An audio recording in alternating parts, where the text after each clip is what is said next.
시험은 보통 인간을 그보다는 더 나은 인간, 사람들이 상상할 수 있는, 자신이 흠모할 수 있는 최상의 인간으로 만드는 과정인 것입니다.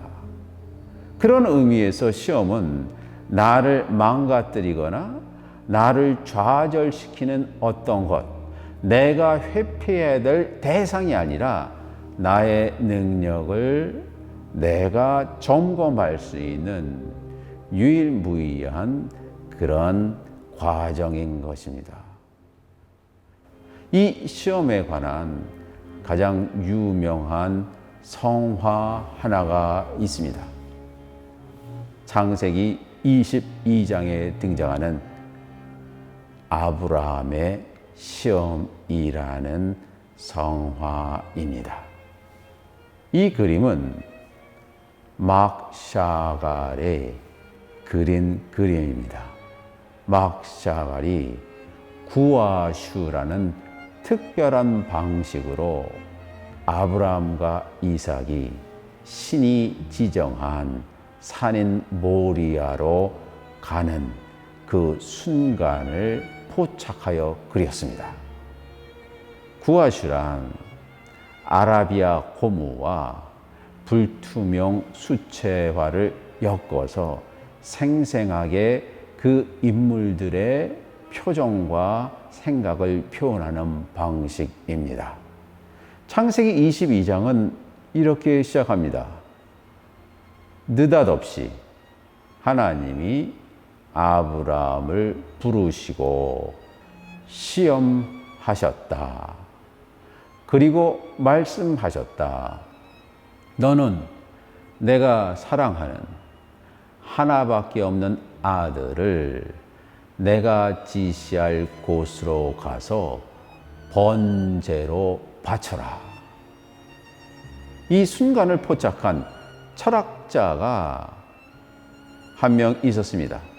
덴마크의 철학자 키르케고르는 이 순간을 포착하여 아브라함의 심정을 이렇게 표현했습니다. 아브라함은 그 순간에 공포와 전율로 사로잡혔다. 시험은 인간을 공포스럽게 만듭니다. 자신이 알고 있었던 그런 어려움을 뛰어넘는 상상할 수도 없는 어려움이기 때문에 공포에 휩싸일 수밖에 없습니다. 그리고 전율합니다. 전율하는 이유는 이 문제를 해결할 수 있는 그 묘책이 생각나지 않아 그 자신이 절망의 늪에 빠져서 몸서리 치기 때문에 전율하는 것입니다. 이 공포와 전율이 사실 인간을 도약시킵니다. 사실 키르케고르는 이 구절을 신약성서 빌립보서에 나오는 한 구절을 가지고 아브라함의 얘기를 해석했습니다. 빌립보서에 이런 얘기가 납니다. 인간은 공포와 전율을 통해서 구원을 향해서 걸어갈 수가 있다. 아브라함은 신의 명령에 따라서 움직이는 신앙의 사람이었기 때문에 이 거부할 수 없는 명령, 이 의무를 듣고 공포와 전율에 휩싸였습니다. 그러나 그는 이 공포와 전율의 소식을 자신의 아내인 사라한테 말하지 않았습니다. 그리고 아들에게도 말하지 않았습니다. 아침에 일찍 일어나 당나귀에 안장을 채우고 아들을 데리고 나갑니다. 아들 이삭이 아브라함한테 말합니다. 아버지, 여기 장작과 불은 있습니다. 그러면 신에게 드릴 어린 양은 어디 있습니까? 아브라함은 이 말을 듣고 눈물을 흘립니다. 바로 사랑하는 아들을 모리아 산에 가서 바쳐야 하기 때문입니다. 눈물을 참고 아브라함은 이삭에게 말합니다. 신이 이미 준비하셨다 라고 말합니다. 성서에서는 이 구절을 이렇게 표현합니다. 아브라함과 이삭은 한 마음으로 걸었다. 이들은 3일 동안 신이 말한 그 모리아 산으로 갑니다.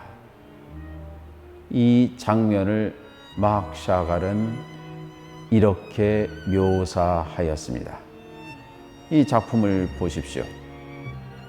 아브라함은 자신이 가는 길을 보지를 않습니다. 눈을 감았습니다. 양손에는 장작을 지필 불과 왼손에는 아들 이삭을 죽일 칼만 들었습니다. 그의 옷은 붉은색입니다. 샤갈은 종종 마음속에 혼동과 의심이 있을 때 그 대상을 붉은색으로 칠합니다. 그 밑에 있는 이삭을 보십시오. 이삭은 우리가 흔히 아는 대로 어린 아이가 아닙니다. 창세기 22장에 이 이삭을 지칭하는 단어가 있는데 그 단어는 나알라는 히브리 단어입니다. 나알은 청소년입니다. 힘이 센 청년을 의미합니다.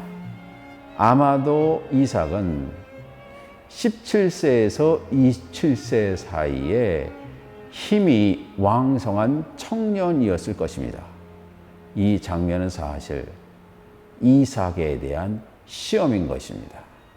그 등에 자신이 올라갈 그리고 불을 지필 장작을 지고 한 걸음 한 걸음 그 목적지를 향해서 가고 있습니다.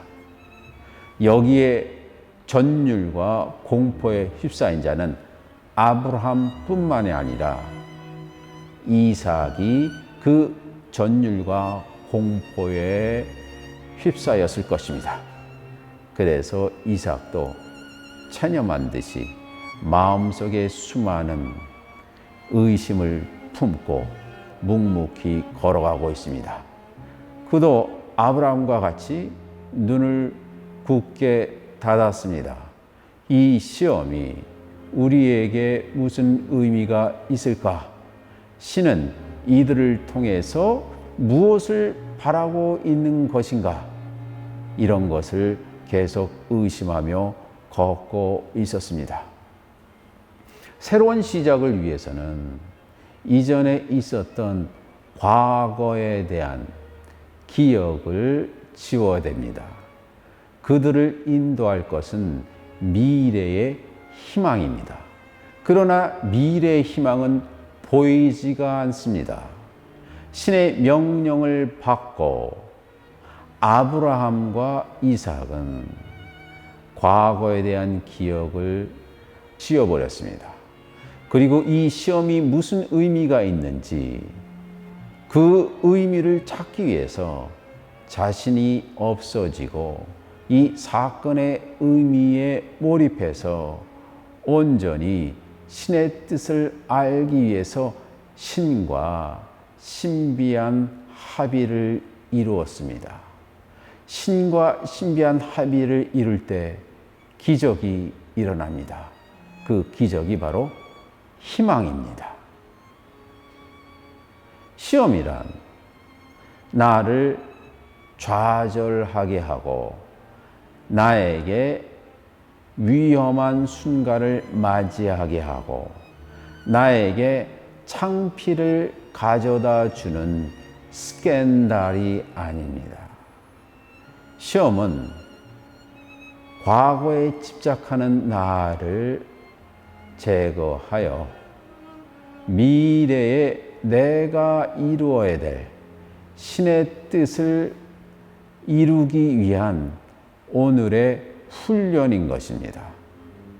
아브라함과 이삭은 눈을 감고 지금 그 길을 가고 있습니다. 앞으로 무슨 일이 일어날지는 아무도 모릅니다. 그래서 아브라함은 이삭에게 미래 일은 신이 준비할 것이다 라고만 말을 하고 있습니다. 인류는 전례가 없는 미중유의 시험과 시련을 당하고 있습니다. 우리는 어떻게 이 시험을 극복하고 통과할 수가 있겠습니까?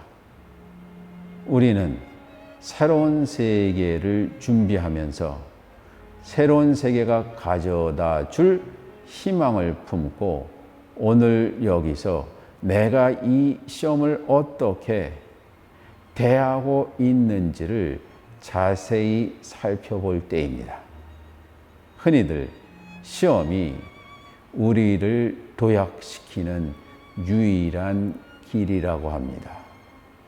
우리가 겪고 있는 이 시험이 인류에게 도약의 길이 될 것입니다.